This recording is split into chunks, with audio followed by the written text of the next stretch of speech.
నమస్తే, welcome to my channel Lakshmi Ramana recipes. ఈరోజు మనం అటుకులతో ఒక మంచి రుచికరమైన రెసిపీని ప్రిపేర్ చేసేసుకుందామండి. అదేంటంటే అటుకులతో పులిహోర అండి.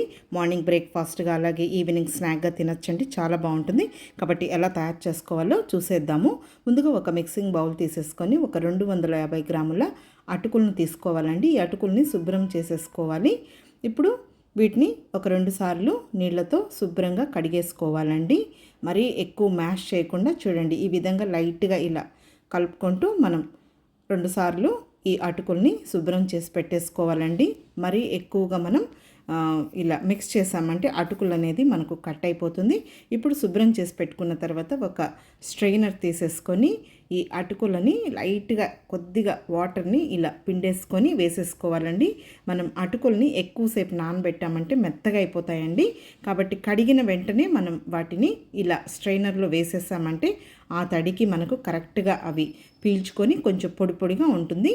ఇప్పుడు ముందుగా స్టవ్ వెలిగించుకొని ప్యాన్ పెట్టేసుకోవాలండి. ఇప్పుడు ఇందులో ఒక 3 టేబుల్ స్పూన్ల నూనె వేసుకోవాలి. నూనె వేడెక్కిన తర్వాత ఒక 2 టేబుల్ స్పూన్ల పల్లీలు వేసుకోవాలండి.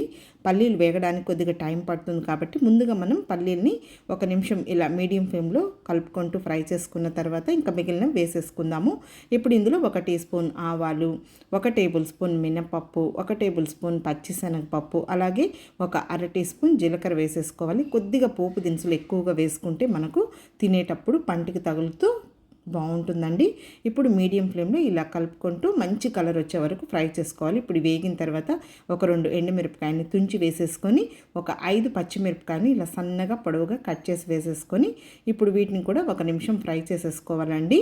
కొంచెం మనకు పచ్చిమిర్చి తినేటప్పుడు నంచుకొని తింటే బాగుంటుంది. ఇప్పుడు కొద్దిగా పచ్చికరివేపాకు కూడా వేసేసుకొని జస్ట్ మళ్ళీ 1 నిమిషం ఫ్రై చేసుకోవాలండి. ఇప్పుడు ఇందులో 1 టీ స్పూన్ పసుపు పొడి, అలాగే ఒక పావు టీ స్పూన్ ఇంగువ పొడి వేసేసుకొని రుచికి సరిపడా సాల్ట్ కూడా వేసేసుకొని జస్ట్ ఇదంతా కూడా మళ్ళీ ఒకసారి ఇలా కలిపేసేసుకోవాలండి. ఇదంతా కూడా మనం మీడియం ఫ్లేమ్లోనే ఫ్రై చేసేసుకోవాలి.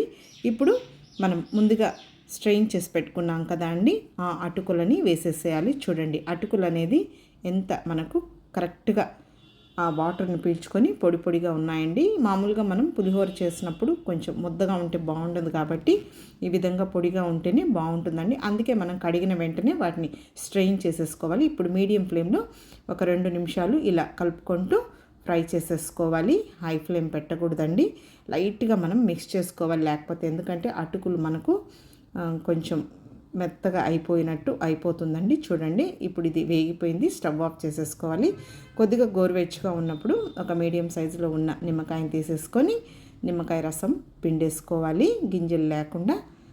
అంతే అండి, వేడి మీద పిండకూడదండి. వేడి మీద మనం పిండామంటే చేదుగా అనిపిస్తుంది. కాబట్టి కొద్దిగా గోరువెచ్చగా ఉన్నప్పుడు పిండేసుకుంటే సరిపోతుందండి. జస్ట్ ఇప్పుడు ఇదంతా కూడా ఒకసారి కలిపేసేసుకోవాలి. చాలా బాగుంటుందండి. మామూలుగా మనం రైస్తో పులిహోర చేస్తూ ఉంటాం, కానీ ఈ విధంగా మనం అటుకులతో ఇలా పులిహోర చేసుకున్నామంటే మార్నింగ్ బ్రేక్ఫాస్ట్గా తినచ్చు, మధ్యాహ్నం లంచ్, ఈవినింగ్ స్నాక్, నైట్ డిన్నర్గా ఎప్పుడైనా తినచ్చండి. కాబట్టి మీరు కూడా ఒకసారి తప్పకుండా ట్రై చేయండి. వీడియో మీకు నచ్చితే లైక్ చేయండి, షేర్ చేయండి. కొత్తగా చూస్తున్న వారైతే నా ఛానల్ని తప్పకుండా సబ్స్క్రైబ్ చేసుకోండి.